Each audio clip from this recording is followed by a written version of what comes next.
Several years after 70 Maine farms were found to be contaminated by PFAS chemicals, the future of those operations seemed bleak at best. However, things are starting to turn around. Since March, the state's PFAS fund has distributed nearly $500,000 to help farms pivot their operations with new crops and new hope.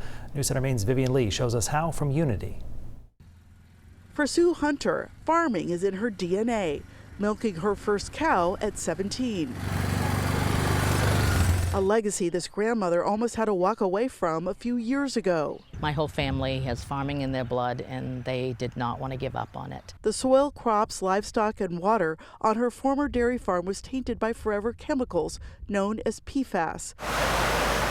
The source, municipal sludge shipped and used as fertilizer on the 100-acre farm, a practice state regulators deem safe and legal.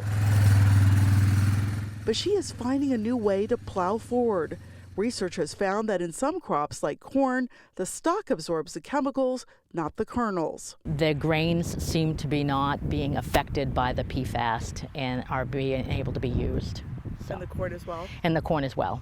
The next step, purchasing new farm equipment to pivot her operation to grain, which is now a reality thanks to the state's $65 million PFAS fund. Around 3 dozen impacted farms have received nearly $500,000 to cover lost income and administrative and infrastructure costs.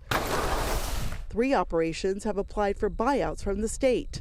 Next month, farmers will be able to get more help with applications through a Navigator program. The role of the Navigator is to take that burden off the farmers, to be very familiar with what resources are out there. By the end of the year, regulators plan to roll out blood testing, which is currently not covered by insurance, and mental health services for impacted farmers, as well as other studies, including measuring the health impact of breathing in contaminated dust. And there's some alfalfa over there. Sue's tainted farm fields are now a living research project.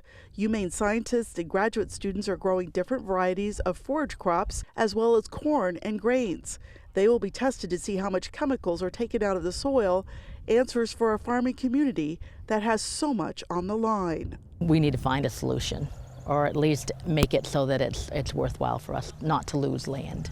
Looking for hope while hanging by a thread. In Unity, Vivian Lee, News Center, Maine.